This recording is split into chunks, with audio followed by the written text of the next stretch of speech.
Je trouve que la période qu'on vit est intéressante de redéfinir en fait l'équilibre homme-femme, parce que j'ai l'impression que la société aujourd'hui elle n'est plus en accord avec un certain équilibre.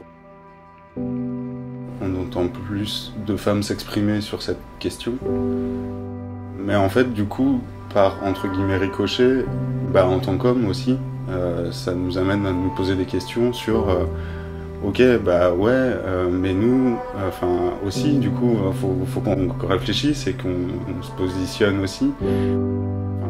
Je parlais d'équilibre homme-femme, mais finalement, est-ce que c'est pas juste un équilibre individu à individu, ce genre de choses.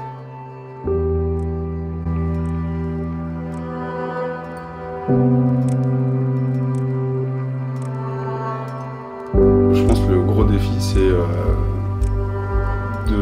le respect, en fait. Le rapport homme-femme, qui aujourd'hui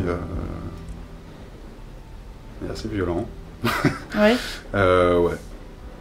En fait, à partir du moment où il y a une inégalité, forcément, ça crée de l'extrémisme, en fait. Et qui est plutôt violent, ouais, en ce moment. Parce que cet extrémisme aussi a la parole.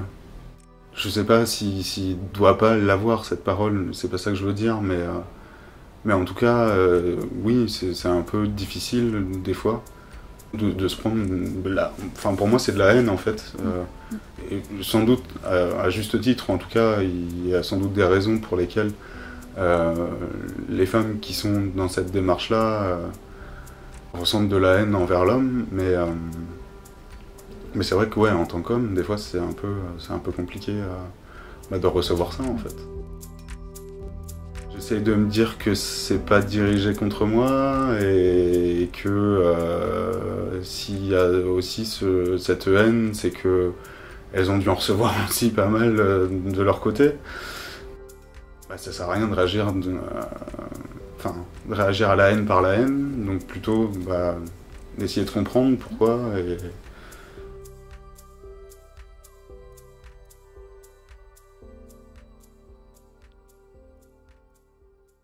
Moi le premier, en fait, dans tout le mouvement qu'il y a eu, MeToo et compagnie, sur le consentement, ce genre de choses. Je pense qu'adolescent ou 18-20 ans, il y a des moments où j'ai manqué de respect en fait, où j'ai été insistant, où j'ai eu des gestes un peu déplacés. Et malheureusement en fait à cette époque, à ce moment-là, je m'en rendais pas compte. On n'a pas du tout été sensibilisé à cette question-là en fait.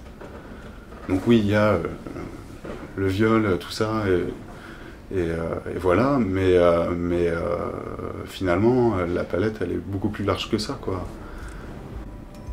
Tous les gestes intermédiaires, en fait, qui n'ont pas lieu d'être, en fait, n'étaient pas abordés. Maintenant, avec du recul, c'est plus clair pour moi, mais en tout cas, jeune, en plus on découvre la sexualité, le rapport, comment ça se passe avec les filles, tout ça.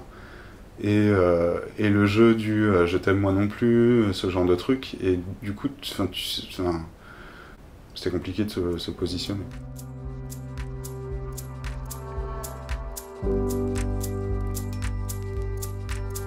Mon rapport avec tes émotions. Là, c'est un peu plus compliqué. Non, c'est même très... pour moi, c'est quelque chose d'assez compliqué, et d'une, en tant que mec, et aussi venant d'une famille où les émotions ne sont pas trop exprimées, ça a été quelque chose de très difficile pour moi. J'ai beaucoup travaillé dessus, et aujourd'hui, je me sens plus à l'aise plus à l'aise avec mes émotions, et puis pour les exprimer aussi. On nous apprend pas, en fait, à gérer nos émotions. En tant que mec, il faut les enfouir, faut pas montrer de faiblesse, il faut être fort, et voilà, quoi.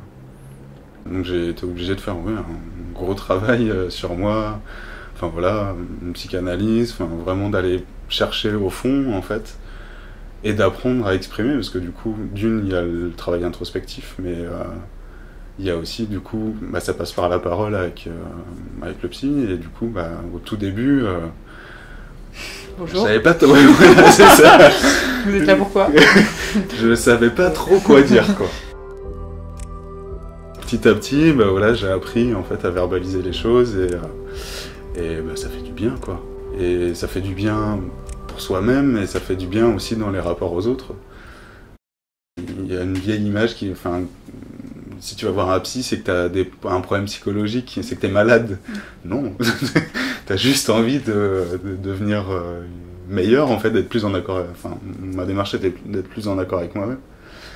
Oui, non, il m'a fallu beaucoup de temps, en fait, pour en parler à ma famille. Je le disais aux gens avec qui je me sentais en confiance, quoi. Je savais qu'ils allaient pas mal juger, en fait, ma démarche, et voilà, qu'ils étaient plutôt en accord avec ça. À des périodes, je commençais à en avoir marre. J'avais envie de me dire, non, mais c'est bon, maintenant, j'en ai plus besoin. Maintenant, avec du recul, je me dis que c'était un peu idiot de penser ça. En fait, si je le faisais, c'était pour moi, et que c'était une sorte de cadeau que je me faisais, en fait. C'est assez drôle. Souvent, en fait, c'est associé... La sensibilité est associée à de la faiblesse. Alors que, pour moi, je trouve ça plutôt une richesse, en fait. D'avoir une palette d'émotions, de ressentir des choses, même des petites choses, en fait. Sans sensibilité, où on est juste un gros caillou, un roc, et voilà, mais ça sert à rien, quoi. Enfin, je sais pas qu'est-ce qui définit la virilité, mais j'ai l'impression, en tout cas, que virilité et sensibilité, c'est pas forcément opposé. Ou en tout cas, c'est une redéfinition de la virilité. Je sais pas, je suis même plus très sûr de ce que c'est que la virilité.